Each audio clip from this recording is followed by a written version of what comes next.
কোন ক্যাসাল নাই, গন্ডগোল নাই, মারামারি না, কোনো কিছু, স্বামী সব দিকে সুখী। কিন্তু একটা জিনিস কালে ওকে বয়কট করলাম একটা কারণে, সে আমার অসুস্থ বা চলাকালীন সে তার সেবা করেননি, হসপিটালে সে আসেনি।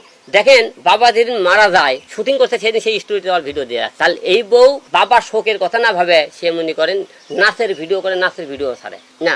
অবশ্যই মনে করেন যেহেতু আমি এখন সিঙ্গেল বলতে পারেন, তালাক দেওয়ার পরে সিঙ্গেলে দেবো। আমার বাবা মা মনে করেন হলে যে মা 3 দেশ মনে করেন, মা বাবা তো মারা গেল, আর মা তো দেখার জন্য এবং ফ্যামিলিতে দেখার জন্য আমার 3 বাচ্চাকে দেখার জন্য একটা লোক দরকার, যে কোনো পর্যায়ে সে যে কোনো কারণ। যে মেয়ে আমার ছেলেকে মেয়ে এবং আমার মাকে ভালোবাসে সেরকম মেয়ে বরকম, পুরুষের জীবনে মেয়ে পাল্টায় কোন জায়গায় জানেন? হয়তো সেই সমস্যা কারণে, এই কারণে আমার সমস্যা আমার পরিবারকে না দেখবি, সেই বউ দরকার নেই। আমি ইচ্ছে করলে আমার বউকে, কিন্তু আমার সাথে এতক্ষণ কোনো ক্যাসাল নাই, গন্ডগোল নাই, মারামারি না, কোনো কিছু, স্বামী সব দিকে সুখী। কিন্তু একটা জিনিস কালে ওকে বয়কট করলাম একটা কারণে, সে আমার অসুস্থ বা চলাকালীন সে তার সেবা করেননি, হসপিটালে সে আসেনি। 2 নম্বর কথা এমন, এবং সে বাবা যে জায়গাত মনে করেন, দেখেন বাবা যেদিন মারা যায় সেই দিন করে কি তার স্টুডিও দেখবে নাচের ভিডিও, শুটিং এর ভিডিও ছাড়ে রাখছে, শুটিং করতে সেদিন সেই স্টুডিওতে আমার ভিডিও দেওয়া। তাহলে এই বউ বাবার শোকের কথা না ভাবে সে মনে করেন নাচের ভিডিও করে, নাচের ভিডিও ছাড়ে। তাহলে এই আমি তাকে বয়কট কেন করলাম? যার